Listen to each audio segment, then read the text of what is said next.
Welcome to the only daily podcast focusing on compliance news of the day. Each morning, start your day with a cup of coffee and Tom Fox, the voice of compliance, to hear about 4 of the top compliance, corruption, or leadership stories you will need to start your day.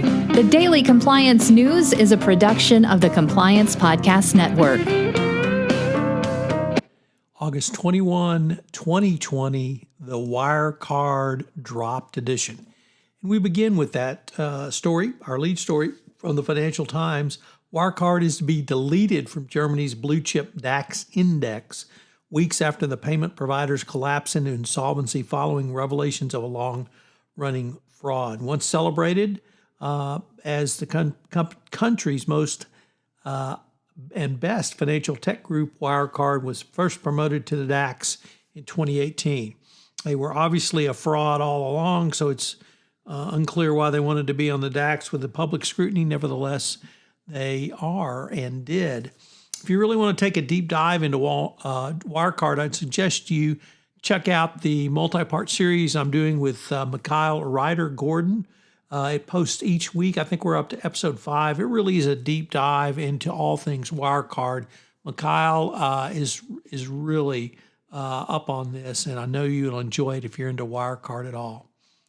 Next up, from the Washington Post, the current Postmaster General Louis DeJoy said that he's going to continue to gut the post office. Postal customers be damned after the election. He seems to think that it needs to stand on its own feet financially, not understanding that the post office is a service and written into the Constitution. Nevertheless, he has said he will continue to gut it, and that people will just have to learn to suffer of bad mail service. I guess he doesn't understand the purpose of the post office. In Karma is a Bitch department, Steve Bannon is charged with fraud in alleged border wall fundraising scheme.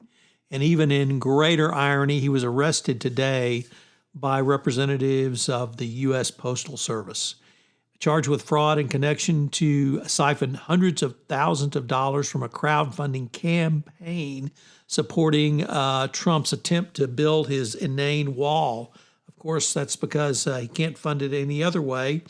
And so they put together this crowdfunding source, and it really was just a fraud or alleged fraud of the people who formed it.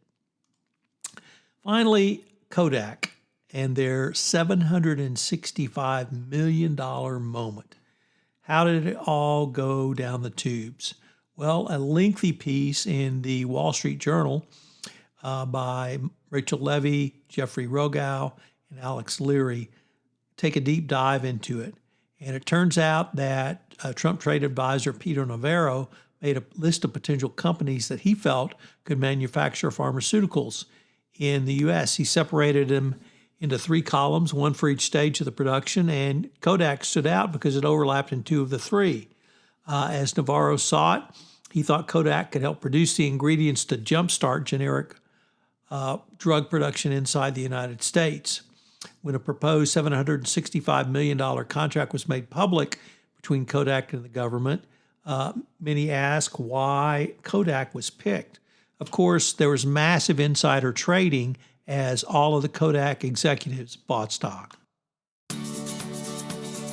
The Daily Compliance News is a production of the Compliance Podcast Network and a proud member of C-Suite Radio. Thanks so much for listening. I hope you'll join me again tomorrow.